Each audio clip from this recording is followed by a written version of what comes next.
chill if it is a healthy or healthy community. Healthy, that's right. Anong healthy man? How about this, Luis? Healthy nga ng healthy man siya? Ang ginalo, that's right. How about this one? Healthy nga ng healthy man siya, kayo makag-healthy. That's right, nag-monitor sila sa ilang health, sa lawas nila. How about this, Evelyn? Healthy nga ng healthy na kayo makag-healthy sila.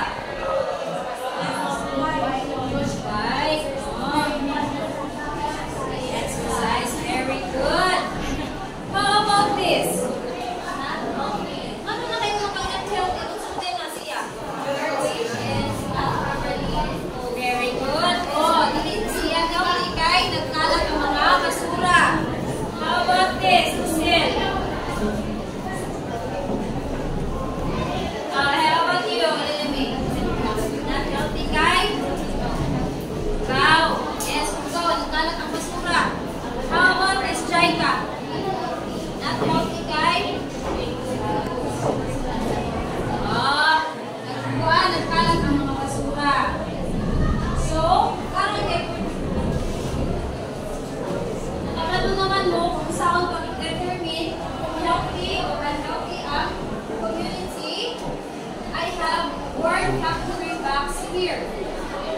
I want you to pick a word and then tell me if it describes a healthy or unhealthy community. Pick a word or say it. And read it. Please read it. Proper ways disposal. Ano sa man siya? Healthy or unhealthy? Healthy being. Very good. Kaya nga no, proper tabay ang basura. Next. Garbage everywhere. Very good. Sakto si Mary Grace. How about you, Mary Rose? Recycling. Healthy. Correct. Healthy.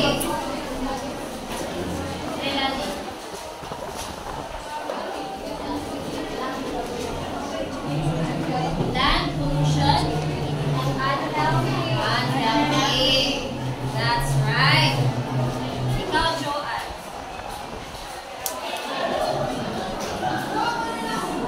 Isa ka pa nito. Warning of cars.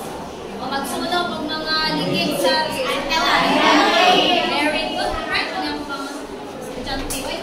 How about the water pollution? Water pollution.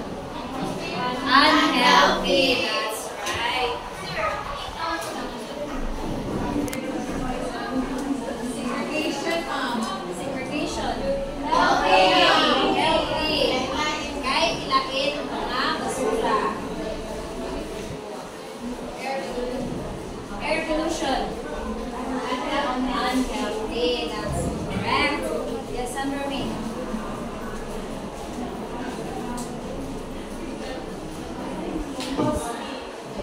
Composting. Healthy. Kay?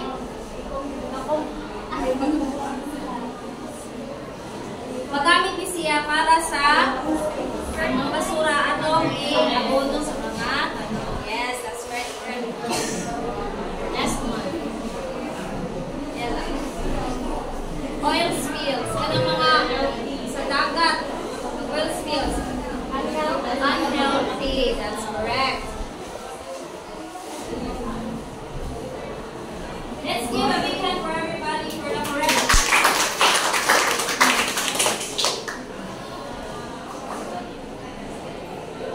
So, before we move on, I want you to learn some difficult words that we're going to face to atong mahinaguan later on sa lesson.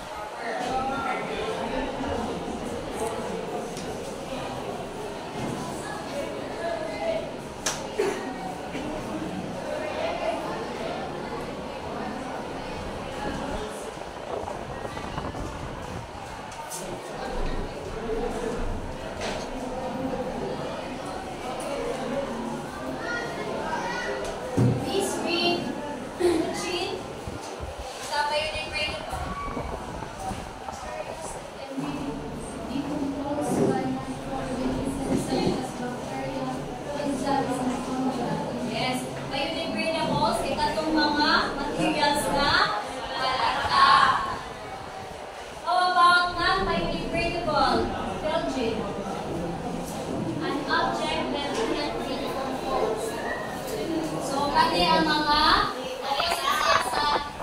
biodegradable? Dili. Wala. How about recycle, Jupel? The process of collecting, sorting, restoring, converting materials or restored products. Yes. Mga recycle, ano siya ang proseso kung ang unay mga non-biodegradable materials na magamit pa nato at maka-create na og new material or products. How about segregation? Delimate.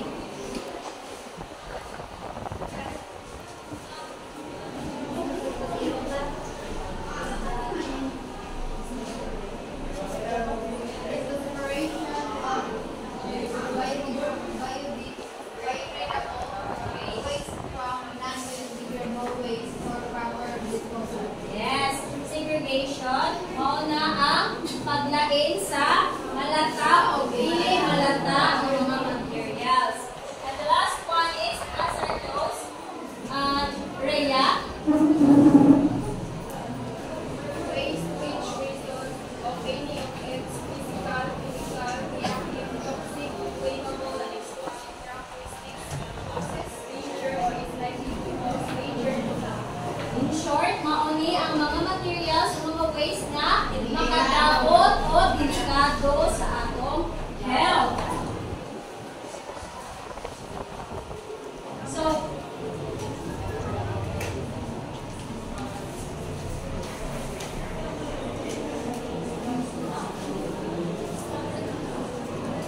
for your activity, I want you to paste pictures that belongs to a biodegradable and non-biodegradable waste. Simply pasting pictures that categorizes on the specific waste. Please come, Nora.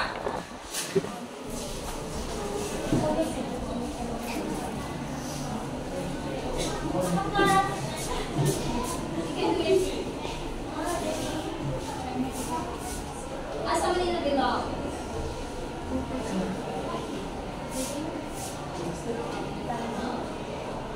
Unsa man siya? So, ano siya mabilong sa? Very good. Pagkakan si Nora. Rolina.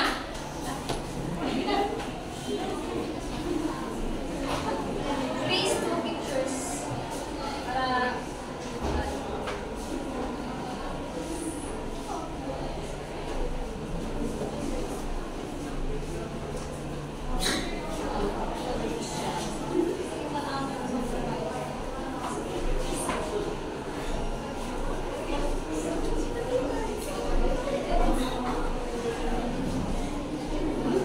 sakto ba si Rochelle?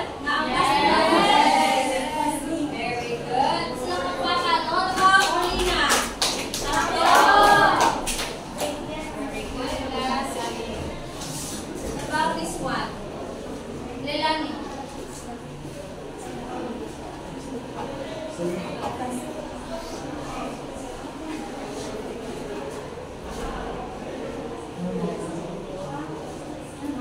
Plastic bag. Sakto ba ang pag-utang ni Lelani? Yes. Hindi malata ang plastic bag. What about you, Jubilin? Make it fast.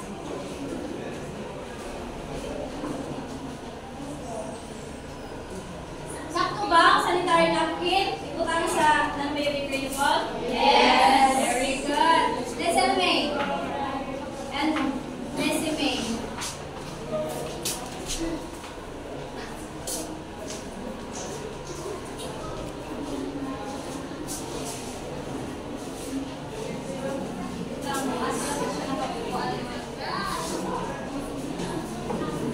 Sakto ba si resume? Ang huwag ibutang sa biodegradable? Yes.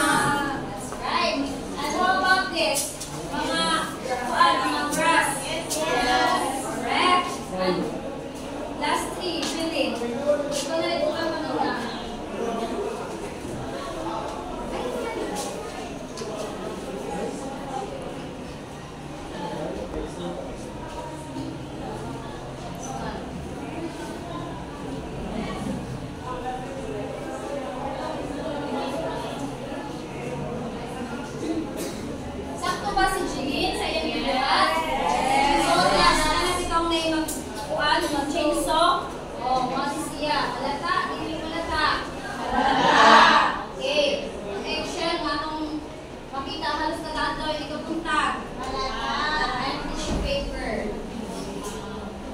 Okay, aside from the materials that we pasted here, or the pictures that we saw here in our activity, can you name some other biodegradable materials that we can be found in the environment? Bernice, ito?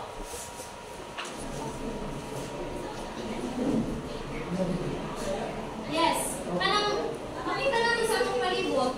Ang mga paper, that's right. Sakto si Bernice ito. What about non-biodegradable? Yes? Cecil. Jar. Plastic jar. Bigong Okay, jar. correct. Sakto si Cecil. Plastic jar. So, based on the so what are the benefits that we can get in segregating biodegradable and non-biodegradable waste? Kung sa atong mabenepisyo, kung atong ilagin ang mga biodegradable o mga non-biodegradable waste basic. Yes, guys. Sa tanawin mo lang.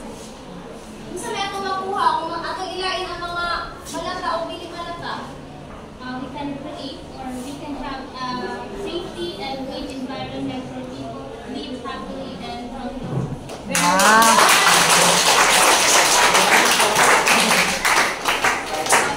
And why do we need to keep our environment clean? Horrific. Yes, ano kinuhang yan na natin maglimpyo sa atong malibog Inday?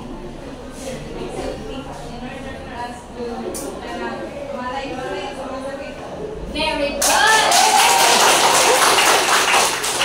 So now that you already know how to have a clean and healthy environment, let's move on to our topic for today.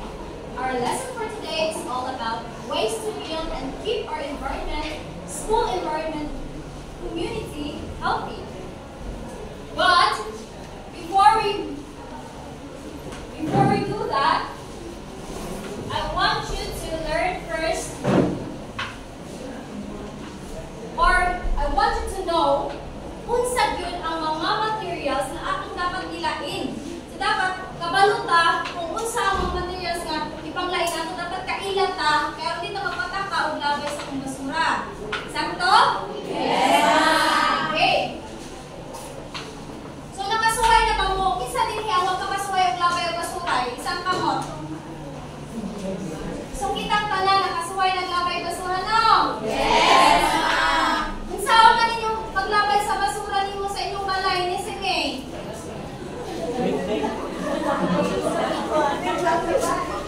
Ha? Inyo na bang ipaslak dito sa inyong CR o inyo na ipaslak dito? Mga plastic na sa nilay, gilid-gilid sa ato ang inyong hidaanan. Ha? Saan niyo mo paglabay na? Sa pangkulabanan. Sa asaman? Sa basurahan. How about ang sa eskwelahan, Inday Margie? Saan mo maglabay sa basura? Sa basurahan.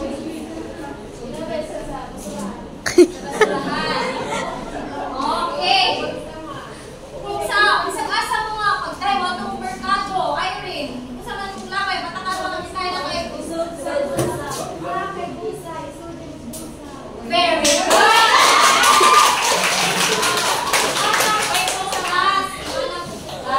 Kung biyahin po, kita kayo mga kabilara, hindi niya magkaunong hindi, yung mga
ilabay? Yes! Okay. What about the non-biodegradable waste? Please read, class. Waste materials cannot be broken down by natural organisms and act as a source of pollution. Mauni ang kasagaran makadaot yun sa atong palibot. Please read examples. Tires, styrofoam, diaper, aluminum cans, plastic bottles, sanitary napkin, plastic bags, glass jars. Okay, natunan nyo sila dapat kami nagkuhan. So, kabalo na mo kung asa ni sila dapat ilabay na basurahan. The last one is Hazardous waste is a waste with properties that make it potentially dangerous or harmful to human health or the environment. examples are Batteries, household cleaners, paints, pesticides, used syringe, broken glass, used face masks. yes, mauni ang mga waste nga makadaot sa atong health kung pataka ang taglabay nini. So, karon kay kabalo naman mo kung unsa ang mga materials nga atong ilabay, o aware na ta kung asa sila dapat nato ilabay kay aduna kitay mga basurahan din na, di ba? Naman yung mga basurahan nga ilahin gyud siya dapat kay aron dili magsagol ang mga basura. So, to build and to keep our environment healthy, we can apply the 3 R's. Reduce, reuse, recycle. Reduce means Lessening the amount of trash or garbage produced. so reduce. Kung mag-reduce ka, instead of buying mineral waters, mga ganahan sa gawas, mga ice water, magbaw na lang ta og tubig sa atong tumbler.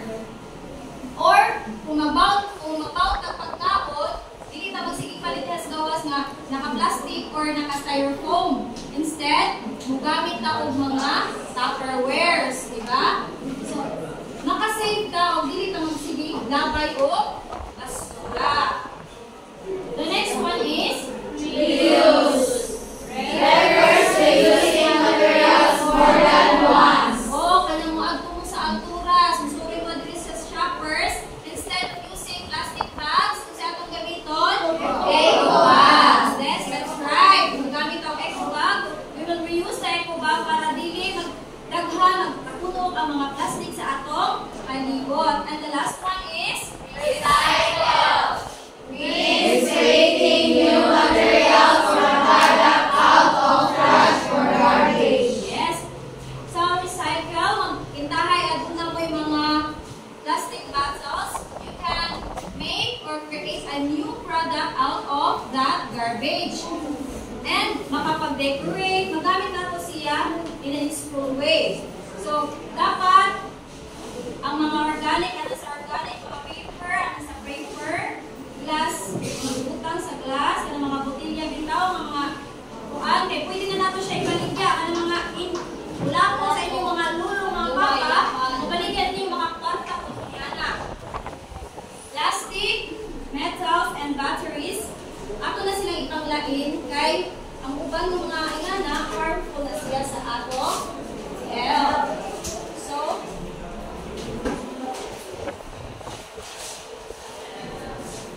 for your group activity, Okay, that's enough. Give a hand to Miss Aguilar.